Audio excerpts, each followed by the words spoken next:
Welcome back to everyone for the last session of week 3, where we will understand how much to produce. Believe me, how much to produce is very important call for several reasons.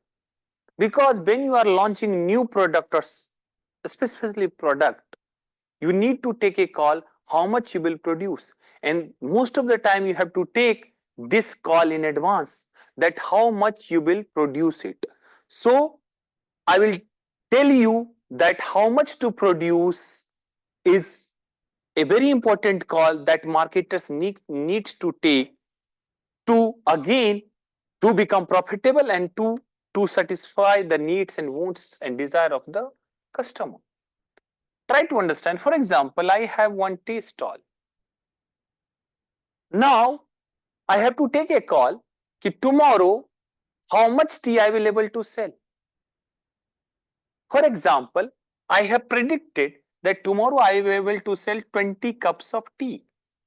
So if I have predicted on my personal experience or heuristics on historical data that I will be able to sell 20 cup of tea, accordingly I will purchase milk, all of the material which is required to preparing tea. Now this is my demand forecasted for tomorrow is 20. Accordingly I have managed my inventory and everything. If tomorrow only 10 people turn out to my place, so what happened? I predicted for 20, I have purchased the milk for it, I could able to sell only 10, so wastage of material, yes or no? So it will be lost proposition for me. Now if I have predicted for 20 and 30 people came to my shop, if I don't have access to make quick milk or inventory which is required to prepare the tea, I have opportunity cost of 10, yes or no?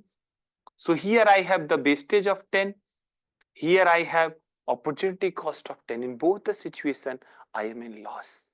So if you are able to predict your demand very much accurately that how much demand will be there tomorrow, believe me, you can have advantage over your competitor. Second, you can be profitable because you will not have no wastage or less wastage and you will have this less opportunity cost. So that's how demand forecasting. Sometime in some of the industry, this working capital cycle and production cycle is 2 years. So before going to the market, or you have to tell that production team in 2 years advance that how much product I will sell in T plus 2 years. So that is something which is very much important. And in this class, we will understand how to forecast the sales. There are two methods of forecasting the sales. And this is all sales forecasting, right? If you will accurately forecast that I will able to sell 10 tea and 10 people are coming, no wastage, no opportunity cost. So we'll understand how to forecast the sales demand, that what will be the demand. So there are two methods. One is called qualitative method. Second is called quantitative method. So there are two methods for forecasting the predicting that how much demand I will have in the future. In qualitative method, I will not focus on qualitative method because our topic is data driven or marketing decision making. So I will focus more on do hands-on on quantitative methods. But there are certain qualitative methods. First method is called Delphi method. So Delphi method is the first method that you can go for. So first method is called Delphi method. Second is called market research method. Fourth is called Salesforce composite score.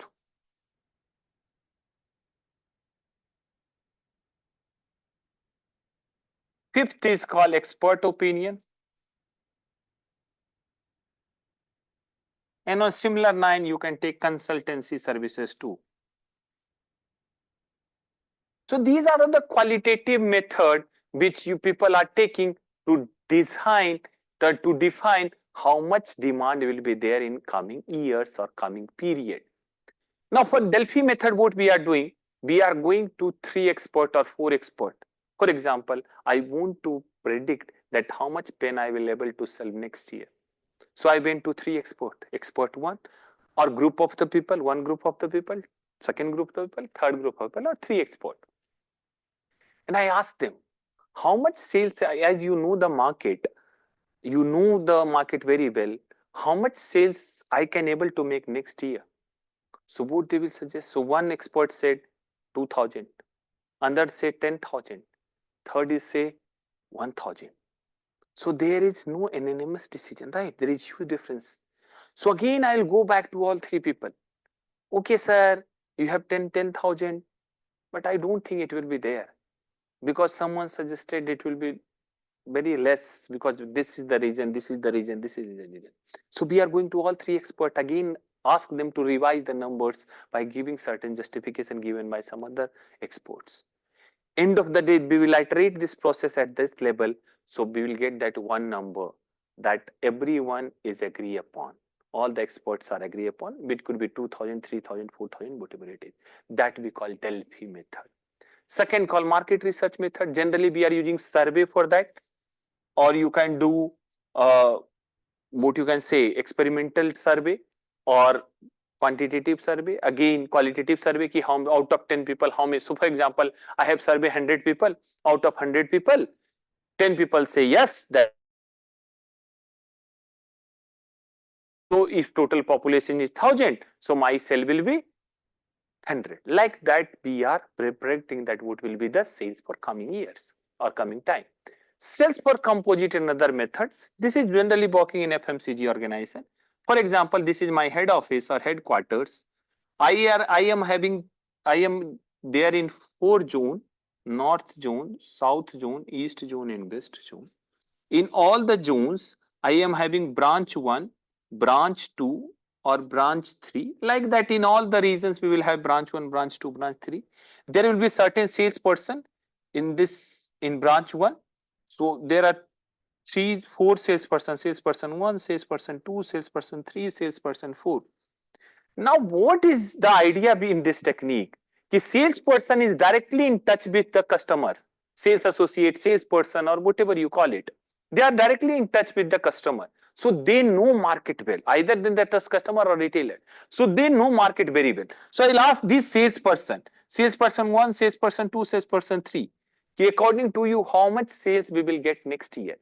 So everyone say 10, 10, 10, 20. So that is the score. So total score I got 50. So branch 150. Same I will get the score of branch 2 because there are several salesperson are working over there. So they come up with 100 and third come up with again 50. So this is the composite. So composite score of the north region is 200. What I am doing? I am adding these numbers. So 50 plus 100 plus 50 is 200. Same south came up with 100. East come up with 200 and west come up with 150. So total sales force composite will be 650, which is combination of 200 plus 100 plus 200 plus 50. So that we call sales force composite score, and that's how we are predicting that how much demand will be there in next year. That is the one method that marketers are using currently to predict the demand in upcoming time. That's how we are going for. Now, when we are coming up with this, now we come up with this, now we come up with this, now we have to take a call how much. Again, this is qualitative method. There is no quant comes into this picture. This is again a qualitative method. Now, another method is called expert opinion. As we use the Delphi method, there is another method we are using called expert opinion. In expert opinion, what we are doing? In expert opinion, we are going to the customer, expert, and in asking the expert, as you are market expert, can you tell me how what will be the demand? And those experts are telling me, okay, demand will be 5,000, 3,000, 200, 2,000. Accordingly, we'll take a call that how much demand will be there. Last but not least, some of the time we are going to the consulting firm. So this is the consultancy method. I am going to the consulting firm. This consulting firm is having expertise, or they are having their team. They do some market research, and they come up with some factor how much sales you will able to make into the coming year. So these are the different qualitative method which marketers are taking to predict that what will be the demand in the coming years. Now there are certain method is called quantitative method. There are different methods are there. Predominantly we will take of two methods here. One is called moving average method.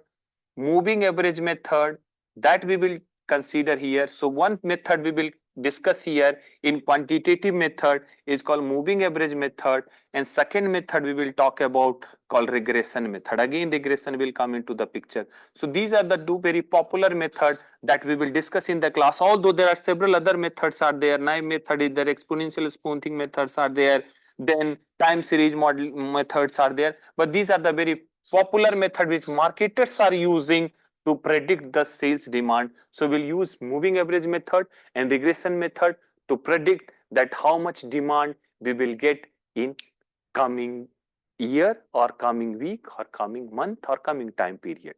So in next class, what we will do, we'll try to understand. So we understand now qualitative methods of, I had explained you that how through qualitative methods you can forecast the demand. In next class, we will understand how through quantitative method like moving average method and regression method, you can come up with demand. So we will do hands-on. Again, I will share the data with you. Once we will complete it, we will do hands-on again on Microsoft Excel to understand how to come up with moving average and how to perform moving average and regression method to forecast the demand. Thank you, everyone. See you into the next class with qualitative analysis or qualitative sales forecasting method. Thank you.